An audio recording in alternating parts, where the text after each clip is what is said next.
Dan kami mengundang Presiden Republik Indonesia untuk menyaksikan bersama prosesi penyerahan berita acara dan uang pengganti kerugian negara. Baik, diserahkan berita acara dari Jaksa Agung kepada Menteri Keuangan.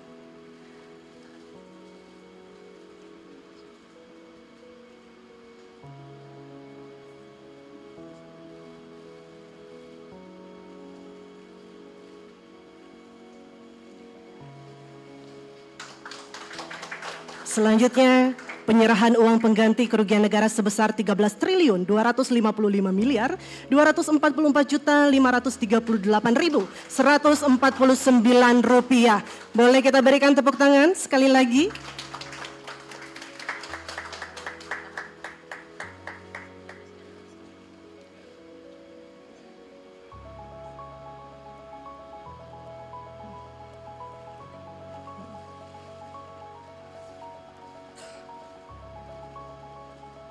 Penyerahan uang pengganti kerugian negara sebesar 13 miliar triliun, sorry. Enggak kita bayangkan ya uangnya. 255 miliar 244 juta 538 rupiah dan 149 ribu rupiah. Saudara, saya ucapkan terima kasih dan penghargaan kepada semua jajaran, terutama Kejaksaan Agung yang telah dengan gigih bekerja keras untuk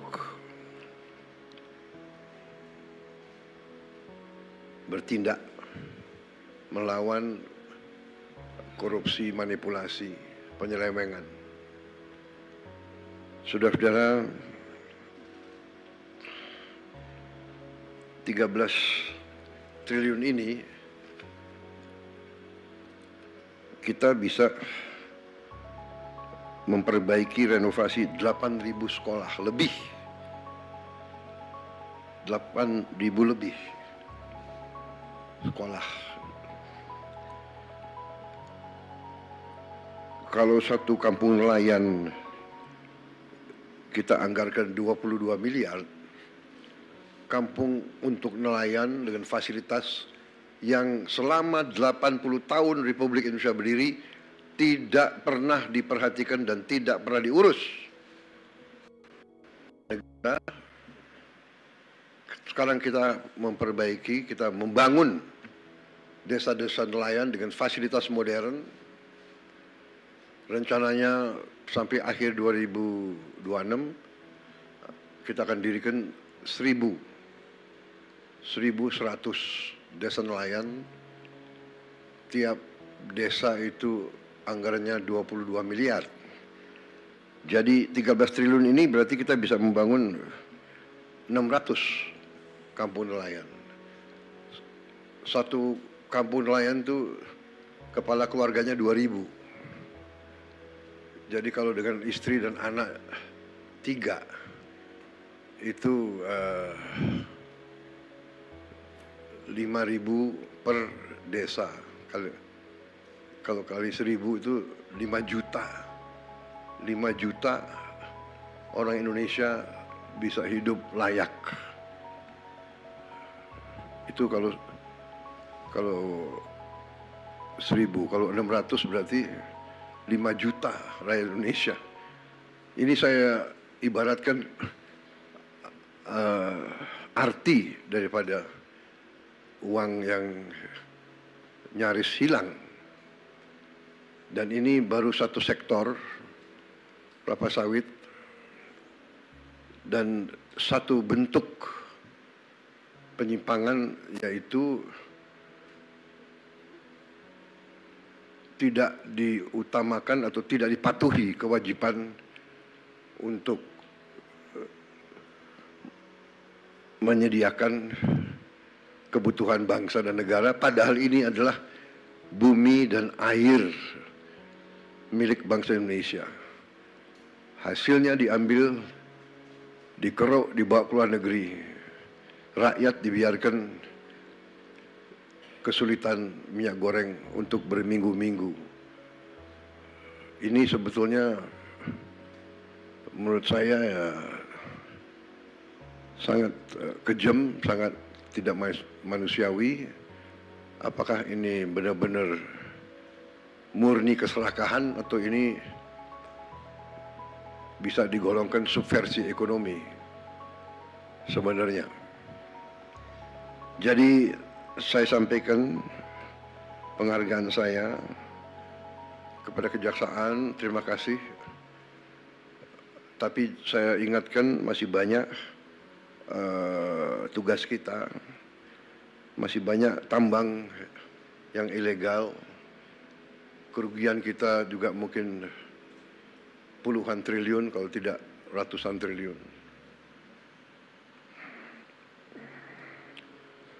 Kegiatan-kegiatan ilegal sebagaimana dibuktikan oleh kita beberapa saat yang lalu dengan kita hentikan penyelundupan timah dan turunan-turunannya dari Bangka Belitung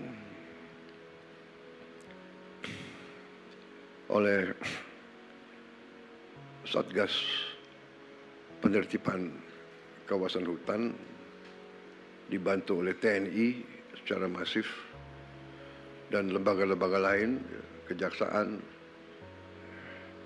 polisi juga membantu, bea cukai, semuanya. Itu kerugiannya juga cukup besar. Diperkirakan kerugian itu 40 triliun setahun, dan ini sudah berjalan kurang lebih hampir 20 tahun. Jadi kita bisa bayangkan 30 triliun atau 40 triliun, katakanlah kita ambil angka rendahnya, katakanlah 20 triliun tiap tahun, yang sebenarnya lebih, kurang lebih ya. Lembaga-lembaga internasional pun sudah mengkaji sekitar 3 miliar dolar setahun kerugiannya. Kalau dikali 20 tahun itu adalah ya 800 triliun. Apa yang bisa kita bangun? Negara apa yang bisa kita bangun dengan hal-hal seperti itu? Ilegal tambang, ilegal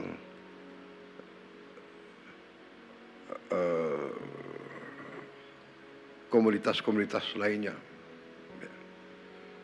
dengan segala bentuk cara dan modusnya. Ada under invoicing, ada over invoicing, intinya misinvoicing, yaitu penipuan, nipu kepada bangsa Indonesia yang sudah dengan begitu baik memberi fasilitas, memberi lahan, memberi HGU. Jadi saya kira intinya itu, saudara-saudara, selamat atas pekerjaan ini. Jangan surut, jangan malas, jangan menyerah. Ya. Berbuatlah yang terbaik untuk bangsa, negara, dan rakyatmu, saudara-saudara. Ya. Harta, apalagi didapatkan dengan cara yang mengorbankan rakyat kita, itu harta itu adalah harta yang haram, rezeki yang tidak baik, dan ujungnya pasti akan membawa ketidakbaikan kepada siapapun dan keluarganya. Saya sudah melihat terlalu banyak ya, pejabat yang lengah atau lemah iman, lemah akhlak, melakukan tindakan dan akhirnya termasuk keluarganya yang menderita. Pengusaha-pengusaha pun saya ingatkan, dunia semakin sempit, bumi semakin kecil oleh teknologi dan peradaban, sehingga kalau saudara menganggap ya kalau mereka para pengusaha-pengusaha serakah itu menganggap bisa menipu terus-menerus bangsa sebesar Indonesia, ya saya kira itu kita akan buktikan bahwa kita masih eksis, masih kuat, dan kita bertekad untuk menegakkan kedaulatan kita demi rakyat kita.